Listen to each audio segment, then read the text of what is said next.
Hello friends, welcome to my YouTube channel. आज हम पढ़ेंगे दृष्टांत कौशल का दूसरा लेसन प्लान सोशल स्टडीज़ का कक्षा 9th विषय सामाजिक अध्ययन, उपविषय भूगोल, प्रकरण भारतीय अर्थव्यवस्था के क्षेत्र, छात्र अध्यापिका नाम जो आपका नाम है, दिनांक, वादन, समय।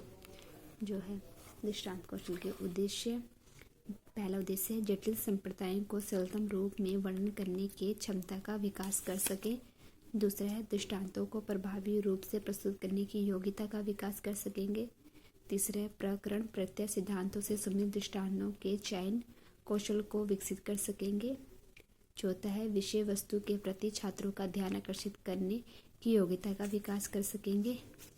पांचवा है दृष्टांतों की सहायता से विषय वस्तु की व्याख्या की क्षमता विकसित कर सकेंगे। इसके बाद आते हैं हमारे दृष्टांत कौशल के घटक, उदाहरण या दृष्टांत सुगम हो।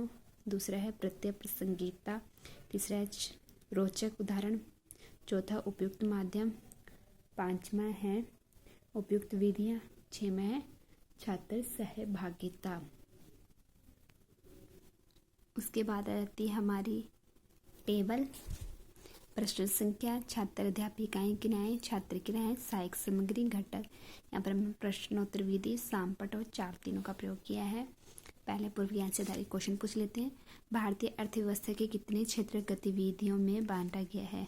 तो छात्र बताएंगे भारतीय अर्थव्यवस्था को 3 क्षेत्र गतिविधियों में बांटा गया है। तो हम दूसरा क्वेश्चन पूछेंगे, तीनों क्षेत्रों में से किसी एक क्षेत्र गतिविधि का कार्य बताएं। छात्र चुप हो जाएंगे तो हम उनकी व्याख्या करेंगे। यहाँ पर छात्र करेंगे, छात्र ध्यानपूर्वक सुनेंगे। पहले प्राथमिक, माध्यमिक और तृतीयक गतिविधियों वे आर्थिक गतिविधियां हैं जो आय उत्पन्न करती हैं और मानव द्वारा आय उत्पन्न किया जाता है। इसके द्वारा आय उत्पन्न किया जाता है मानव। तो प्राथमिक गतिविधियां वे हैं जो पर्यावरण पर निर्भर करती हैं, साथ ही साथ वे जो पृथ्वी के संसाधनों जैसे कि पानी, वनस्पति, निर्माण सामग्री, खनिज और पृथ्वी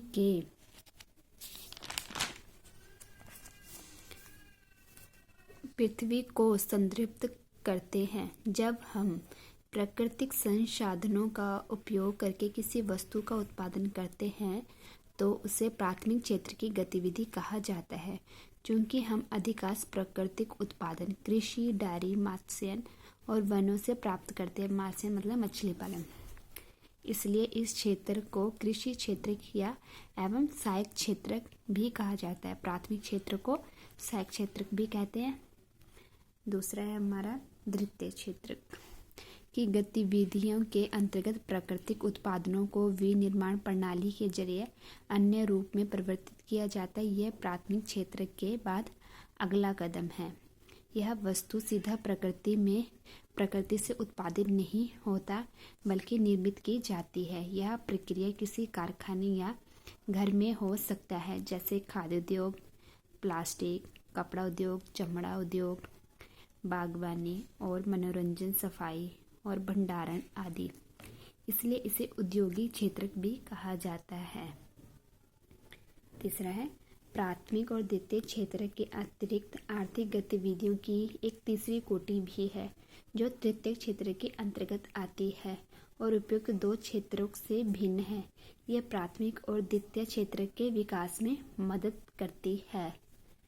हमने यहाँ पे बोर्ड का जो लिखा है, बोर्ड का यूज़ करा है और ये हमने ऐसे बनाया है और यहाँ पे मिनीचर लगाया है कि इसमें ये आता है, इसमें ये आता है और इसमें ये आता है।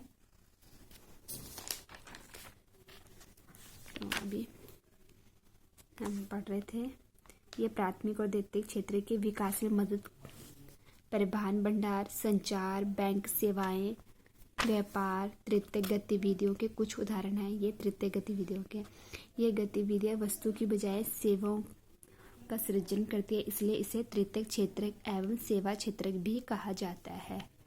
बाद में हम क्वेश्चन पूछेंगे, द्वितीय क्षेत्र को और क्या कहते हैं? द्वितीय क्षेत्र को औद्योगिक क्षेत्र भी कहते हैं। दूसरा क्वेश्चन भी पूछ लेते हैं, द्वितीय क्षेत्र की उदाहरण दीजिए। तो छात्र उत्तर देंगे, द्वितीय क्षेत्र की उदाहरण है खाद्य उद्योग, प्लास्टिक उद्योग, आदि।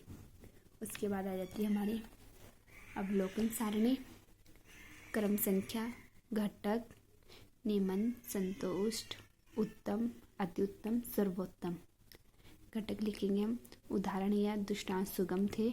प्रत्यय प्रासंगिकता, तीसरा रोचक उदाहरण, चौथा उपयुक्त माध्यम, पांचवा उपयुक्त विधियाँ, छठवां छात्र सहभागिता। उसके बाद सुझाव। अगर आपको हमारी वीडियो पसंद आई हो, लाइक एंड सब्सक्राइब करना ना भूलें। मिलते हैं नेक्स्ट वीडियो में। अगर आपको कोई डाउट्स हो तो आप मैसेज भी कर सकते हैं। Thank you.